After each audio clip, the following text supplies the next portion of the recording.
What if I told you that the most powerful man in ancient Asia, a ruler who commanded over 20 million subjects, unified a warring continent, and built the Great Wall of China, was completely defeated by a tiny silver drop of liquid?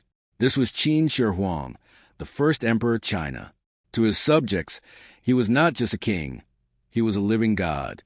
He possessed wealth beyond imagination and commanded armies that could wipe entire cities off the map. Yet behind the golden curtains of his carriage, the supreme ruler of China was a man screaming in terror. He was not afraid of invading armies or assassins' blades or peasant rebellions. He was terrified of the one thing his wealth could not buy: time. In his desperate, mad quest to live forever, this god emperor would hand his body over to mystics and alchemists. He would willingly consume a rare, glittering substance he believed was the key to eternal youth. But instead of granting him immortality, this holy medicine slowly dissolved his mind, rotted his organs, and turned his final days into a living nightmare of paranoia and pain. And when his quest finally ended, the reality of his death was so grotesque that his closest advisors had to use carts of rotting fish just to mask the stench of the emperor's decaying corpse. To understand the depth of Qin Shi Huang's obsession, we must first look at the mind of a man who believed he had conquered the world. By the year 221 BC, he had crushed all rival kingdoms, declaring himself Huangdi, the first emperor. He standardized currency, language, and laws. He was, in his own mind, the architect of reality itself. But absolute power breeds absolute paranoia. As the emperor aged, the realization of his own mortality began to poison his thoughts. He survived 3 separate assassination attempts. One assassin tried to stab him with a poisoned dagger hidden in a map. Another tried to crush his skull with a massive iron hammer. These close brushes with death broke something in the emperor's mind. He became obsessed with the concept of Xian, the state of becoming a deathless, supernatural being.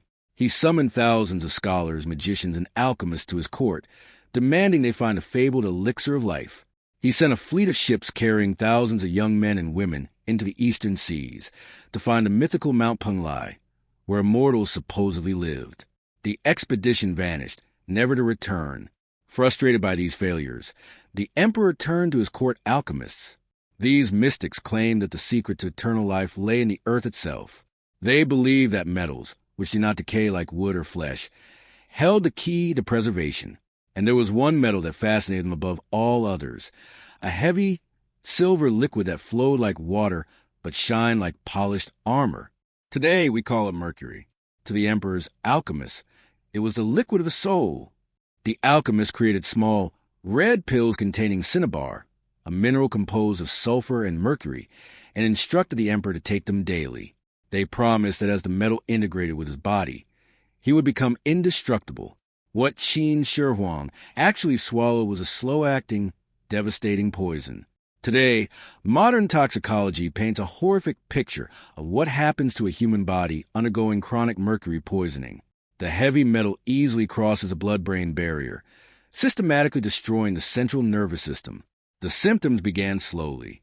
The emperor, once a brilliant military strategist, began to experience severe cognitive decline.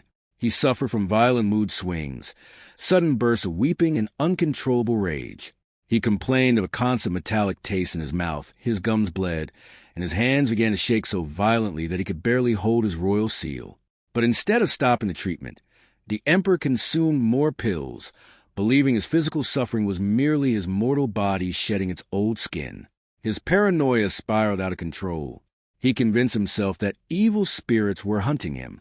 He built a vast network of 270 interconnected palaces, linked by elevated, covered walkways and secret wall roads. Nobody was allowed to know which room the emperor slept in on any given night. To reveal his location was punishable by a slow, agonizing execution for the informant and their entire family.